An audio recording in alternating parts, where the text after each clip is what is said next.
మీ business ఏదైనా మీ ఊర్లో promotion చేయాలంటే అది సుమన్ టీవీతోనే సాధ్యం. ఇప్పుడే సంప్రదించండి.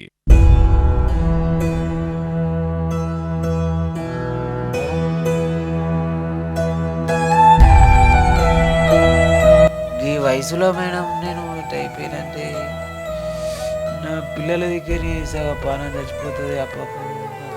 మేడం నేను ఫస్ట్ దుబాయ్ వెళ్ళాను. దుబాయ్ వెళ్తే మాకు అప్పుల బాధ బాగుండే. దుబాయ్ వెళ్ళాను ఫస్ట్, కూలీ చేసుకొని బతికేటోళ్ళము. దుబాయ్ పోయాను. దుబాయ్ పోతే అప్పుల బాధకు దుబాయ్ పోయి బాకులు తెంపినాం. బాకులు తెంపిన తర్వాత కొన్ని రోజుల తర్వాత 4 సంవత్సరాల తర్వాత మా ఇంటికి బయలుదేరదాము అని బయలుదేరినాను. ఒక 2, 3 రోజుల తర్వాతనే నాకు అనుకోకుండా జరిగిపోయింది. రోడ్ పైన రన్నింగ్‌లా డ్రైవరు నన్ను గుద్దేశాడు. కానీ మాత్రం గిట్లా జరుగుతదని నేను అనుకోలే మేడం. నాకు ఎవ్వరు లేరు. నా భార్య, నా పిల్లలే.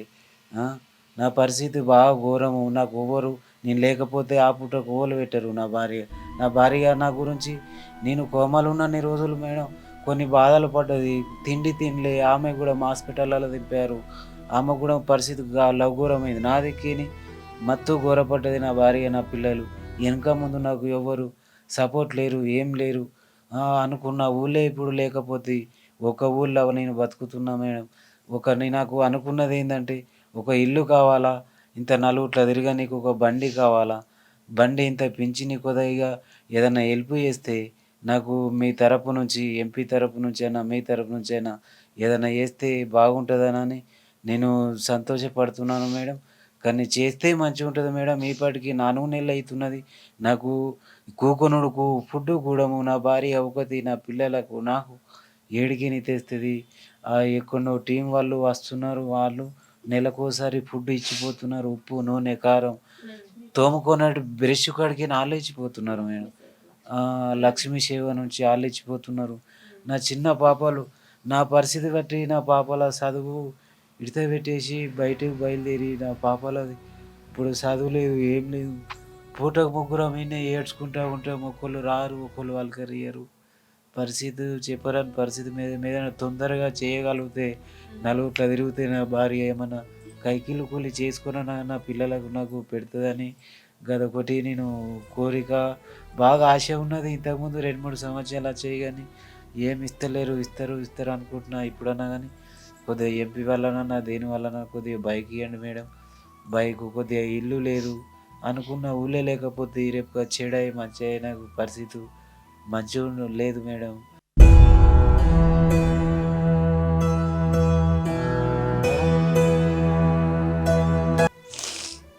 ఈ వయసులో మేడం నేను ఇట్లా అయిపోయినంటే నా పిల్లల దగ్గర సగ పానం చచ్చిపోతుంది అప్పుడప్పుడు. చేస్తాంటారు ఒక హెల్ప్, చేసింది లేదు, ఏం లేదు మేడం. కొద్దిగా చేస్తే నా నడుము కూకోండి కలగలిగిపోతున్నది. నాకు అన్నిటికీ ఇబ్బంది అవుతున్నది. పూట ముగ్గురు చదువు పని చేసి పూట ముగ్గురు వాడికి ఏం తీసుకుపోతారు, బండి గుంజుకపోతారు మంచి కుక్కలు పట్టి.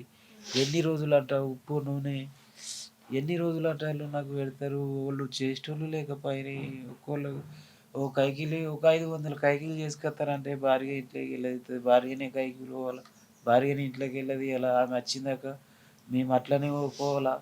ఆమెనే బాత్రూమ్ తీసుకుపోతుంది, ఆమెనే ఈ పిల్లలకి ఎత్తుందా, నాకు ఎత్తుందా. టైంకు తిండి, మా భార్య టైంకు తిండి తింటలేదు. ఆమె టెన్షన్ అయిపోతున్నది నా వల్ల బాగా. గిట్ల వెనక ముందు వాళ్ళు ఉన్నారంటే చెప్పిన వాళ్ళు అదొకటి అలాగ ఉంటుండే. నా అనుకున్న ఊళ్ళే ఉన్నానా కానీ ఆడ కూడా మూలన్న చెప్పేటోళ్ళు ఉంటుండే. నా అనుకున్న కూడా ఊళ్ళో లేను. ఇక్కడ 5,000 కిరాయి, నేను ఏం తినాలా, నా పిల్లలు ఏం నడపాలా. 5,000 కిరాయిలా చూస్తే నెల వస్తున్నది.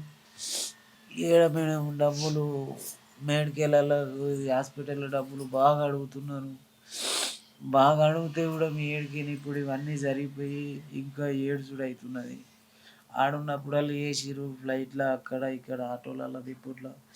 ఇక్కడ ఈ కాలు జరిగిపోయింది, ఇది జరిగిపోయి ఇంకా నాకు ఇట్లా దేక రాకుండా కూడా అయిపోయింది ఇప్పుడు మొన్న. ఇది యదార్థం అయినప్పటికీ నిజంగా కల అయితే బాగుండు అని ఆ ఫ్యామిలీ అంతా ఎదురు చూస్తుంది. ఈ ఘట్టం ఒకటి కల అయిపోతే ఒక ఒక కుటుంబం మళ్ళీ చిరునవ్వుతో వెనక్కి చూడగలుగుతది. కాకపోతే ఇక్కడ ఆ పరిస్థితి లేదు. ఇది కల కాదు. నిజంగా జరిగిన గాథ. వాళ్ళని ఎంతగా కుంగదీసిందో మనకి తెలుస్తుంది. అతను ఏమంటున్నాడంటే, నేను బ్రతికున్న జీవోత్సవం అంటే జీవోత్సవంలా బ్రతికున్నాను. నాకు నన్ను నేను కదల్చగలగలేని పరిస్థితి. నన్ను నేను కదల్చగలిగి నేను ఒక నాకు నేను ఇంట్లో నా పనులు నేను చేసుకోగలిగితే నా భార్య నన్ను పోషిస్తది. అందుకే నేను ప్రభుత్వాన్ని గానీ, అధికారుల్ని గానీ, ఎమ్మెల్యే, ఎంపీల వాళ్ళని గానీ కోరుకునేదొకటే. ఎవరైనా దయగల వాళ్ళు నాకు ఈ పరిస్థితి నుంచి దాటేయగలిగితే చాలా రుణపడి ఉంటాను అని చెప్తున్నాడు. ఎవరైనా మీకు సహాయం చేయాలి అని అనుకుంటే స్క్రీన్ మీద కనిపిస్తున్న నంబర్‌కి మీరు వాళ్ళకి సహాయం చేయవచ్చు. ఎందుకు అంటే ప్రార్థించే హృదయం కన్నా ఆదుకునే చేతులే మనకు మిన్న అనేసి మనకెవరైనా ఆదుకునే చేతులుంటే బాగుండు అని వాళ్ళు ఎదురు చూస్తున్నారు. ప్రభుత్వాన్ని, అధికారుల్ని, ఎమ్మెల్యే గాని, ఎంపీలను గాని ఒకటే కోరుకుంటున్నారు. తనంతట తానుగా ఒక చోటి నుంచి ఇంట్లో పనులకి కనీసం బయట వెళ్ళి పని చేయలేకపోయినా ఇంట్లో తనకు తాను ఒకరి సహాయం లేకుండా తిరగగలిగితే ఆ వెహికల్ చైర్ లాంటిది ఉంటది కదా! సో, అది ఇవ్వగలిగితే నా భార్య నన్ను చూసుకోవడానికి, పిల్లల్ని పోషించడానికి బయటకి వెళ్తది అని చెప్తున్నారు. సో, దీనికి ఎమ్మెల్యే కావచ్చు, ఎంపీ కావచ్చు, మీరు తొందరగా కొంచెం స్పందించి వీళ్ళని ఆదుకుంటే వీళ్ళకి మేలు చేసిన వాళ్ళవుతారు. ఎందుకంటే నెల తిరిగితే ఇంటి ఖర్చు, రెంట్ అండ్ మెడిసిన్ చాలా వాల్యుబుల్. ఇక్కడ 15,000 పైన నెలకి మెడిసిన్ అవుతుందంట. ఎంత లేదన్నా తను ఎంత కష్టపడ్డా అంత సంపాదించలేదు. అండ్ అతన్ని చూసుకుంటూ అయితే అది మరీ సాధ్యమైన పని కాదు.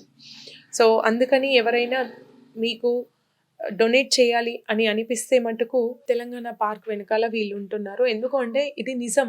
వాళ్ళ పరిస్థితి మీరు నిజంగా చూసి మీరు గ్రోసరీస్ కావచ్చు లేదా ఆయనకి మెడిసిన్.